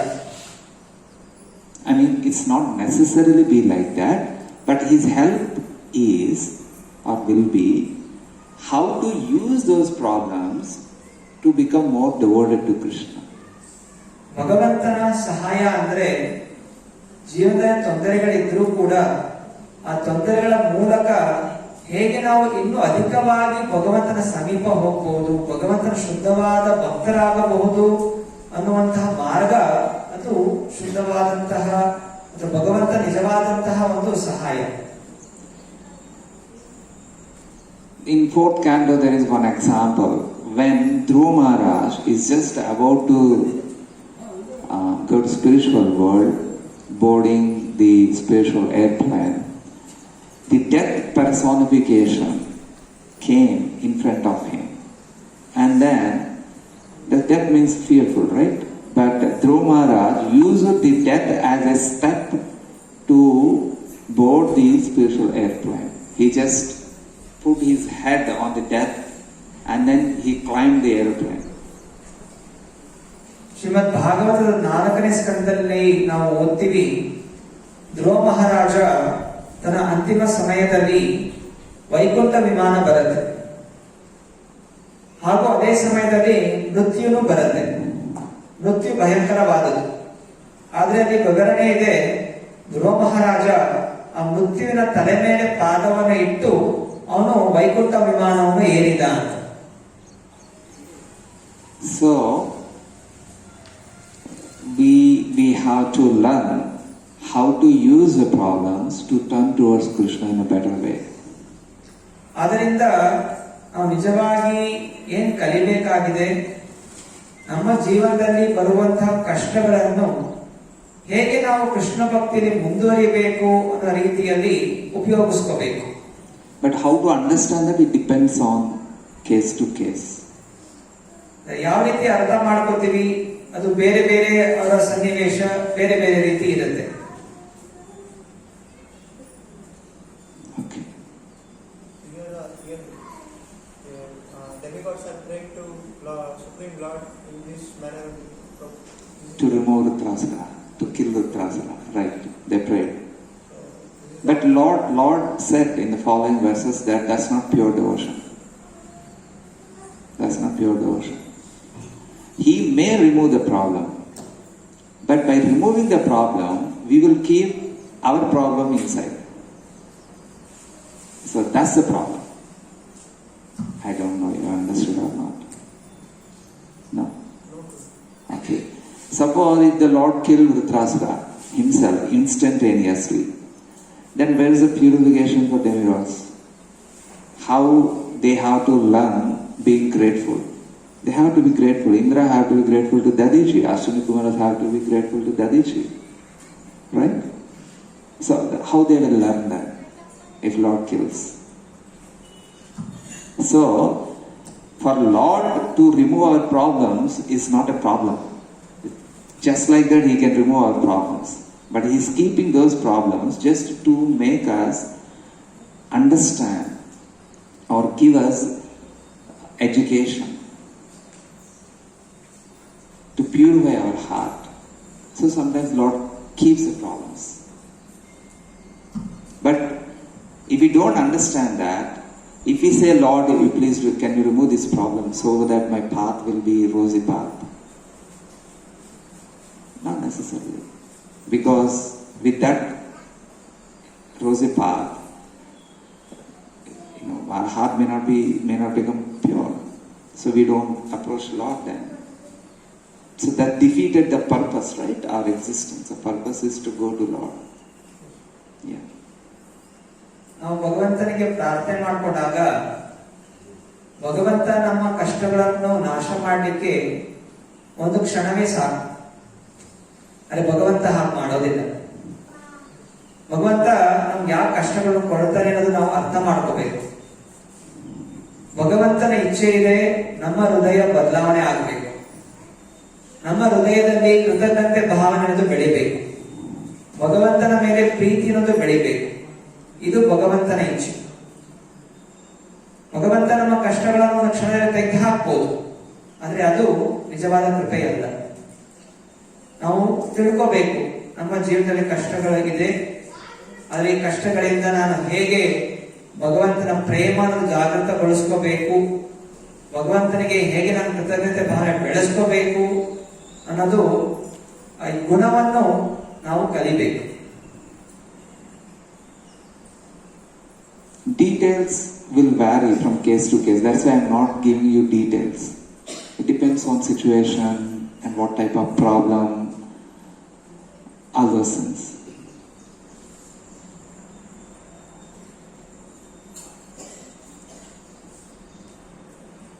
Yeah. ಎಲ್ಲರ ಕಷ್ಟ ಬೇರೆ ಬೇರೆ ತರ ಇರುತ್ತೆ. ಆದ್ರೆ ಕಷ್ಟಗಳಲ್ಲಿ ಹೇಗೆ ನಾವು ಕೃಪೆಯನ್ನು ನೋಡಬೇಕು ಅದು ತಿಳ್ಕೊಳ್ಳಿಕ್ಕೆ ಯಾರು ಉತ್ತಮ ಭಕ್ತರು ಇರ್ತಾರೆ, ಅವ್ರ ಹತ್ರ ಬಂದು ನೀವು ಪರಾಮರ್ಶೆ ಮಾಡಿದಾಗ ನೀವು ಅರಿವಿಕೆ ಆಗತ್ತೆ. ಎಲ್ಲದೂ ಒಂದೇ ರೀತಿ ಸನ್ನಿವೇಶ ಇರೋದಿಲ್ಲ, ಆದ್ರೆ ಅದರಲ್ಲಿ ಹೇಗೋ ಒಂದು ಕಡೆ ಭಕ್ತಿಯನ್ನು ಪರಿವರ್ತನೆಗೊಳಿಸಲಿಕ್ಕೆ ಅವಕಾಶ ಇದೆ. ಅದಕ್ಕೋಸ್ಕರ ನೀವು ಹಿರಿಯ ಭಕ್ತರ ಬರಬೇಕು. ವಿಮರ್ಶೆ ಮಾಡಿದಾಗ ನಿಮ್ಗೆ ಅದರಿಂದ ಹೇಗೆ ಉತ್ತಮವಾದ ಭಕ್ತಿ ಬೆಳೆಸ್ಕೋಬೇಕು ಅನ್ನೋದು ತಿಳಿಯುತ್ತೆ. Devotion doesn't mean not having problems. Even Brajavasis, they face so many problems from so many demons. So are they not devotees then? ಭಕ್ತಿ ಅಂತ ಹೇಳಿದ್ರೆ ಜೀವನದಲ್ಲಿ ಕಷ್ಟಗಳು ಇರೋದಿಲ್ಲ ಅಂತಲ್ಲ. ನಾವು ಕೃಷ್ಣನ ಲೀಲೆಗಳನ್ನು ನೋಡಿದಾಗ ವೃಂದಾವನದಲ್ಲಿರುವಂತಹ ಗೋಪಾಲ ಬಾಲಕರಿಗೆ, ವೃಂದಾವನ ನಿವಾಸಿಗಳಿಗೆ ನಾನಾ ರೀತಿ ಹಸುರು ಬಂದು ಕಾಡ್ತಾ ಇದೆ. ಹಾಗಂತ ವೃಂದಾವನ ನಿವಾಸಿಗಳು ಶುದ್ಧವಾದ ಭಕ್ತರಲ್ಲ ಅಂತ ಹೇಳಿಕ್ ಸಾಧ್ಯ ಇದೆಯಾ? ಇಲ್ಲ. When each demon attacks Brajavasis, the Brajavasis' devotion increases many times. Their love, their happiness, their relation with Krishna increased multiple times. ಯಾವಾಗೆಲ್ಲ ವೃಂದಾವನಕ್ಕೆ ಬೇರೆ ಬೇರೆ ಅಸುರಗಳು ಆಕ್ರಮಣ ಮಾಡಿದ್ರು, ಆಗ ಅಲ್ಲಿದ್ದಂತಹ ಜನರ ವೃಂದಾವನ ನಿವಾಸಿಗಳ ಭಕ್ತಿ ಕೃಷ್ಣನಿಗೋಸ್ಕರ 1000 ಪಟ್ಟು ಜಾಸ್ತಿ ಆಗ್ತಾ ಹೋಗ್ತಾ ಇತ್ತು. ಯಾಕಂದ್ರೆ ಪ್ರತಿ ಕ್ಷಣ ಕೃಷ್ಣ ಹತ್ರ ಓಡ್ತಾ ಇದೆ. So under all circumstances, concentrating or giving priority to our relation with Krishna is devotion. So ಭಕ್ತಿ ಅಂದರೆ ಪ್ರತಿಯೊಂದು ಕ್ಷಣ ಎಲ್ಲಾ ಸನ್ನಿವೇಶಗಳಲ್ಲಿ ಕೃಷ್ಣನ ಮೇಲೆ ಪ್ರೀತಿಯನ್ನು ಬೆಳೆಸಿಕೊಳ್ಳುವಂತದ್ದು, ಕೃಷ್ಣ ಸಂಬಂಧವನ್ನು ನೆನೆಸಿಕೊಳ್ಳುವಂತದ್ದು, ಇದು ನಿಜವಾದಂತಹ ಭಕ್ತಿ. Whether problems are there or problems not there, whether rich or poor, whether intelligent or illiterate, no matter, whatever it is, concentrating, giving priority to our relation with Krishna is real devotion. That's it. ನಾವು ಶ್ರೀಮಂತರಿದ್ದೀವೋ ಬಡವರಿದ್ದೀವೋ ವಿದ್ಯಾಭ್ಯಾಸ ಇದೆಯೋ ವಿದ್ಯಾಭ್ಯಾಸ ಇಲ್ವೋ ಕಷ್ಟಗಳಿದೆಯೋ ಕಷ್ಟಗಳಿಲ್ಲವೋ ಯಾವುದೇ ಸನ್ನಿವೇಶದಲ್ಲಿ ಪ್ರತಿ ಕ್ಷಣ ನಮ್ಮದು ಹಾಗೂ ಭಗವಂತ ನಡೆಯಿರುವಂತಹ ಸಂಬಂಧವನ್ನು ಸದಾ ನೆನೆಸಿಕೊಳ್ಳುವಂತಹದ್ದು ಇದು ನಿಜವಾದಂತಹ ಭಕ್ತಿ.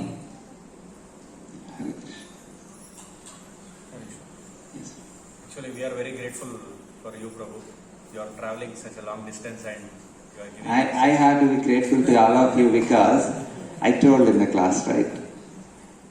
Just to the instruction that I got is give up your doership mentality. Don't bring doership mentality while doing this service, and take this for your personal purification. These are the two instructions I got.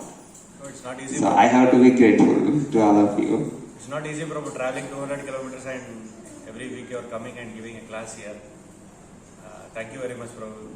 And my question is, Prabhu, as you are telling always in devotional service also, we keep in front material desires and we are acting. So how to recognize which is a material desire, and especially in devotional service, how to get rid of it? ಪ್ರಶ್ನೆ ಇರೋದು, ನೀವು ಪ್ರವಚನದಲ್ಲಿ ಹೇಳಿದ್ರಿ ನಾವು ಭಕ್ತಿ ಸೇವೆ ಮಾಡ್ತಾ ಇದ್ರು ಕೂಡ ಅದ್ರ ಮುಂದೆ ಭೌತಿಕವಾದಂತಹ ವಿಷಯವನ್ನು ಇಟ್ಕೊಂಡು ಆಸೆಗಳನ್ನು ಇಟ್ಕೊಂಡು ಭಕ್ತಿ ಸೇವೆ ಮಾಡ್ತಾ ಇರ್ತೀವಿ. ಅದು ಭೌತಿಕವಾದ ವಿಷಯ ಮುಂದೆ ಇದೆ ಅನ್ನುವಂತಹ ಅರಿವಿಕೆ ಹೇಗಾಗಬೇಕು, ಹೇಗೆ ನಾವು ಕಂಡು ಹಿಡಿಯೋದು ಭೌತಿಕ ಆಸೆ ಇದೆ ಅಂತ? The simple test for this is you have to check for whose happiness am I doing this. That's a simple test. When we ask that question, and if our answer comes, okay, my happiness I am doing, then that's material way of doing. But if I am doing this for my Guru's happiness, or Srila Prabhupada's happiness, or whoever gave the service to me, for their happiness I am doing, or let me do like that. So by bringing that mode, that activity turns to be spiritual. ಯಾವುದೇ ಒಂದು ಕಾರ್ಯ ಮಾಡಬೇಕಾದ್ರೆ ನಾವು ಮಾಡ್ತಾ ಇರುವಂತಹ ಕಾರ್ಯ ಯಾರಿಗೋಸ್ಕರ ಮಾಡ್ತಾ ಇದ್ದೀವಿ? ಅದು ನನ್ನ ಇಂದ್ರಿಯ ಭೋಗಕ್ಕೋಸ್ಕರ ಮಾಡ್ತಾ ಇದ್ದೀನ, ಅಥವಾ ನನ್ನ ಗುರುಗಳ ತೃಪ್ತಿಗೋಸ್ಕರ, ಭಗವಂತನ ತೃಪ್ತಿಗೋಸ್ಕರ, ಅಥವಾ ನನಗೆ ಯಾರು ಉಪದೇಶ ಕೊಟ್ಟಿದ್ದಾರೆ ಅವರ ತೃಪ್ತಿಗೋಸ್ಕರ ಮಾಡ್ತಾ ಇದ್ದೀವ ಅನ್ನುವಂಥ ಪ್ರಶ್ನೆ ನಾವು ಮಾಡ್ಕೋಬೇಕು. ಅಲ್ಲಿ ಆ ಪ್ರಶ್ನೆಯಲ್ಲಿ ನಾನ್ ಮಾಡ್ತಾ ಇರೋ ಕೆಲಸ ನನ್ನ ಇಂದ್ರಿಯ ಭೋಗಕ್ಕೆ ಅಂತ ಬಂದ್ರೆ ಮತ್ತೆ ಅದು ನಮ್ಮಲ್ಲಿ ಆಸೆಗಳಿದೆ ಅಂತ ಅರ್ಥ. But to check like that and to get a proper answer, one base quality is required, that is the quality of honesty. ಈ ಒಂದು ಪ್ರಶ್ನೆಯಲ್ಲೂ ನಮಗೆ ಸರಿಯಾದ ಉತ್ತರ ಬೇಕು ಅಂತ ಹೇಳಿದ್ರೆ ನಮ್ಮಲ್ಲಿ ಶ್ರದ್ಧೆ ಅಥವಾ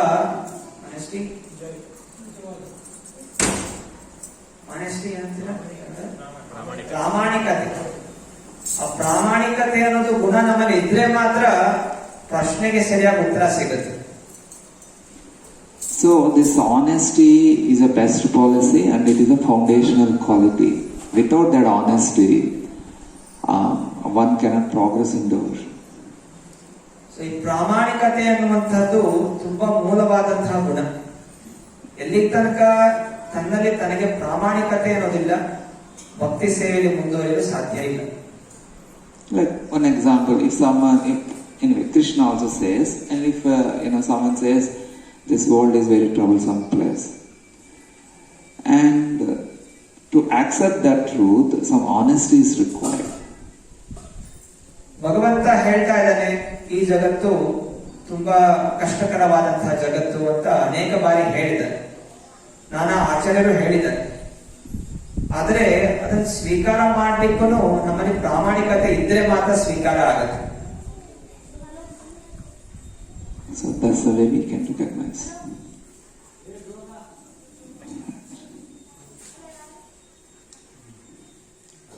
Yeah, anyone? Yeah. Prabhu, Krishna says that you have to do bhakti also and follow according to your dharma.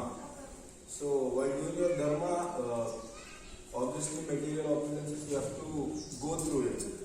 So how do you explain, like, is the bhakti on higher stage or dharma on higher stage? See, Krishna said that follow your dharma. When he said Arjuna kill, you have to kill. And you couldn't take a step back. So what do you think, like, bhakti is on higher level or dharma is on higher level? Like, we have to go through the material if you are going to by dharma. Sarve vidhi nishedashur yetayor eva kinkara. This is Rupa Goswami recommends. It is like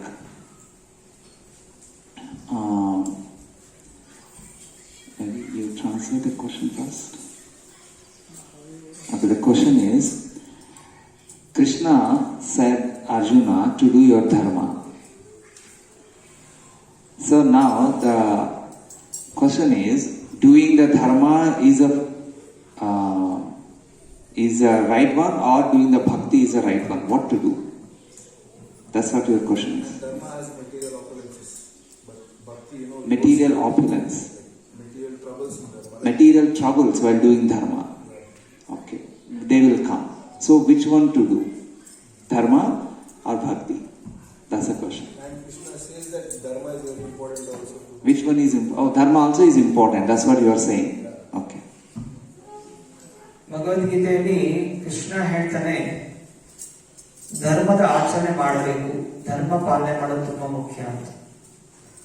ಮತ್ತೆ ಇನ್ನೊಂದು ಕಡೆ ಭಕ್ತಿನೂ ಮಾಡಬೇಕು ಅಂತಾನು ಹೇಳ್ತಾನೆ. ಯಾವುದು ಮುಖ್ಯ? ಧರ್ಮದ ಪಾಲನೆ ಮುಖ್ಯನ, ಭಕ್ತಿಯ ಪಾಲನೆ ಮುಖ್ಯನ? The answer Krishna himself he gave in Bhagavad Gita. He said that Mam Anusmara Yudhyacha. ಭಗವದ್ಗೀತೆಯಲ್ಲಿ ಕೃಷ್ಣನೇ ಹೇಳ್ತಾನೆ, ಇದಕ್ಕೆ ಉತ್ತರನು ಕೊಡ್ತಾನೆ. ಮಾಂ ಅನುಸ್ಮರಂ ಉಚ್ಯಚ. Yudhyacha. It means do fighting by remembering me. It means that dharma have to be performed as subordinate to bhakti. If it is not done, the dharma loses its meaning. ಭಗವಂತ ಅರ್ಜುನಿಗೆ ಉಪದೇಶ ಮಾಡಿದ್ದು, ನೀನು ಯುದ್ಧ ಮಾಡು, ಯುದ್ಧ ಮಾಡ್ತಾ ಅದು ನನಗೋಸ್ಕರ ಮಾಡ್ತಾ ಇದೆಯಾ ಅನ್ನುವಂತಹ ಭಾವನೆಯಿಂದ ಮಾಡು, ನನ್ನ ತೃಪ್ತಿಗೋಸ್ಕರ ಯುದ್ಧವನ್ನು ಮಾಡುವಂತ ಭಗವಂತ ಉಪದೇಶ ಕೊಟ್ಟಿದ್ದಾನೆ. For example, family head is there, and it's the dharma of the family head to take care of family. But then why he has to take care? What is the fun in that? But is dharma, when that dharma is used to develop attraction to Krishna by developing qualities, that dharma becomes subordinate to bhakti. ಇನ್ನೊಂದು ಉದಾಹರಣೆ ತಗೊಳ್ಳೋಣ. ಗೃಹಸ್ಥ ಜೀವನದಲ್ಲಿ ಮನೆಯ ಒಡೆಯ ಇರ್ತಾನೆ. ಒಂದು ದೃಷ್ಟಿಯಿಂದ ನೋಡಿದಾಗ ಅವನು ಹೆಂಡತಿ ಮಕ್ಕಳನ್ನ ಯಾಕೋಸ್ಕರ ಸಾಕ್ಬೇಕು, ಯಾಕಂದ್ರೆ ಇದು ಭೌತಿಕವಾದ ವಿಷಯ. ಆದ್ರೆ ಯಾವಾಗ ಸಂಸಾರವನ್ನು ಕೃಷ್ಣನ ಮುಂದೆ ಇಟ್ಕೊಂಡು ಮಾಡ್ತೀರಿ, ಕೃಷ್ಣ ತೃಪ್ತಿಗೋಸ್ಕರ, ಎಲ್ಲರಲ್ಲೂ ಕೃಷ್ಣ ಭಕ್ತಿಯನ್ನು ಬೆಳೆಸಲಿಕ್ಕೋಸ್ಕರ ಈ ಗೃಹಸ್ಥ ಜೀವನ ನಡೆಸಬೇಕು ಅನ್ನುವಂಥ ಭಾವನೆಯಿಂದ ಜೀವನ ನಡೆಸಿದ್ರೆ ಆಗ ಆ ಜೀವನವು ಭಕ್ತಿಯ ಅಧೀನದಲ್ಲಾಗದು. ಕೃಷ್ಣ ತೃಪ್ತಿಗೋಸ್ಕರ ಈ ಸಂಸಾರದ ಜೀವನ. ಸೊ ಕೃಷ್ಣನಿಗೆ ತೃಪ್ತಿಯಾಗುವ ರೀತಿಯಲ್ಲಿ ನಾವು ಈ ಸಂಸಾರ ನಡೆಸ್ತೀವಿ ಅನ್ನೋದು ಬಂದಾಗ, ಆ ಭಾವನೆ ಇದ್ದಾಗ ಅದು ಭಕ್ತಿಗೆ ಅಧೀನವಾಗಿ ಧರ್ಮ ಆಗುತ್ತೆ. Like sometimes children may create problems, or husband may create problems, or wife may create problems. But if one develops a quality of tolerance in relation to Krishna, it means we are doing actually bhakti, not the dharma. Although we are doing dharma, but ultimately it is like we are doing bhakti. It's not the lower dharma. ಸಂಸಾರದಲ್ಲಿ ಕೆಲವೊಮ್ಮೆ ಗಂಡ ಕಿರಿಕಿರಿ ಮಾಡ್ತಾನೆ, ಹೆಂಡತಿ ಕಿರಿಕಿರಿ ಮಾಡ್ತಾಳೆ, ಮಕ್ಕಳು ಕಿರಿಕಿರಿ ಮಾಡ್ತಾರೆ. ಆದರೂ ಕೃಷ್ಣ ಭಕ್ತಿಯಲ್ಲಿ ಇವ್ರನ್ನ ಬೆಳೆಸಬೇಕು, ಇವರೆಲ್ಲ ಕೃಷ್ಣ ಭಕ್ತರಾಗಬೇಕು ಅನ್ನುವಂಥ ಭಾವನೆಯಿಂದ ಆ ಎಲ್ಲ ಕಿರಿಕಿರಿಗಳನ್ನು ತಾಳ್ಮೆಯಿಂದ ಸಹಿಸಿಕೊಂಡು ಹೇಗಾದ್ರೂ ಮಾಡಿ ಕೃಷ್ಣ ಭಕ್ತಿಯಲ್ಲಿ ಮುಂದುವರಿಸಲಿಕ್ಕೆ ಪ್ರಯತ್ನ ಮಾಡಿದ್ರೆ ಆಗ ಆ ಧರ್ಮವು ಭಕ್ತಿಯಾಗುತ್ತೆ. But when that dharma is not made as subordinate to Krishna, that dharma is what Krishna is telling, give up. ಅಂದರೆ ಯಾವ ಧರ್ಮ ಕೃಷ್ಣ ಭಕ್ತಿಗೆ ಅಧೀನವಾಗಿಲ್ಲ ಅದನ್ನು ಕೃಷ್ಣ ಬಿಡಬೇಕು ಅಂತ ಹೇಳ್ತಾನೆ.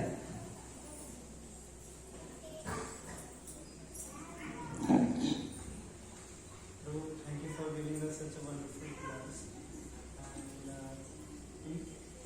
And so in today's class that we have learned about the sacrifice of Dadichi Muni. So he followed the strictly instruction of Lord Vishnu, Narayana, that you need to sacrifice your body, and from your bones it will convert to a vajra. So it is like the instruction which is strictly followed, like once it is written in a stone, so it cannot be wiped out. So he followed the same. But we can't be in that position, like That is why we are not in that position. That is why Lord will never say us to give up our body. yeah, but we can get some inspiration. Oh, definitely. So, Definitely we can get inspiration. so the one thing that I learned that we must always follow the instructions of Guru Maharaj. Yes, yes. And apart from that, is there anything else that we can learn from Within that, everything is there. Within that, within following instruction, everything is there. Just like Srila Prabhupada, he manifested such a huge movement, but just within 2 instructions. Print books, preach English-speaking people. Just 2 instructions, but it expanded like a gigantic universe. So everything is there within that.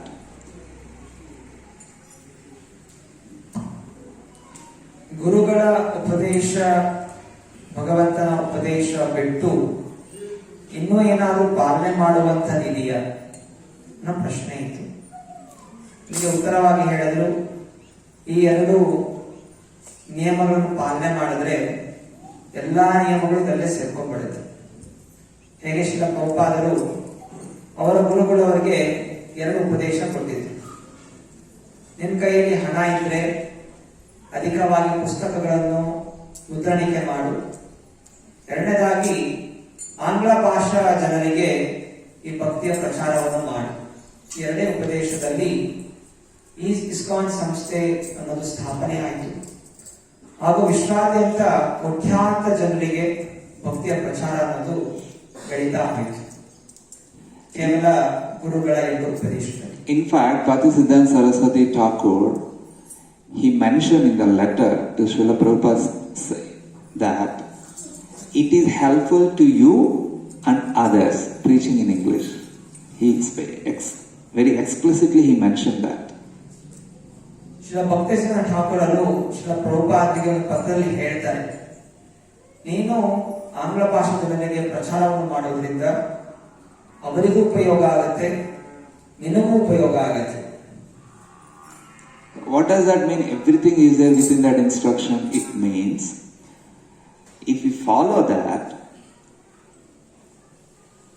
faithfully, whatever is required to go back to spiritual world, whatever is required, it may be change of our behavior or developing our qualities, whatever. Those things are there in that instruction. So by following the instruction, we will develop those qualities and we go back to spiritual world happily. That's what it means. ಯಾವಾಗ ನಾವು ಉಪದೇಶಗಳನ್ನು ಪ್ರಾಮಾಣಿಕತೆಯಿಂದ ಪಾಲನೆ ಮಾಡ್ತೀವಿ, ಪ್ರಾಮಾಣಿಕತೆಯಿಂದ ಪಾಲನೆ ಮಾಡಿದಾಗ ಎಲ್ಲಾ ಒಳ್ಳೆಯ ವಿಚಾರಗಳು ಬರುತ್ತೆ, ನಮ್ಮ ಸರಿಯಾದ ಮಾರ್ಗದಲ್ಲಿ ನಡೆಯುತ್ತಾ ಭಗವಂತನ ಧಾಮಕ್ಕೆ ಹೋಗ್ತೀವಿ. Okay. ಮಾತಾಜಿ ಕಡೆಯಿಂದ ಏನೋ ಪ್ರಶ್ನೆ? ಒಂದು ಪ್ರಶ್ನೆ Mataji? No questions. No questions. Okay. Yeah. Ashwini Kumar has already received transcendental knowledge. Ashwini Kumar has already received transcendental knowledge from Dadiji. Okay. What made them to ask Dadiji again? Because it's a lack of gratitude definitely, and also It's not necessarily like that.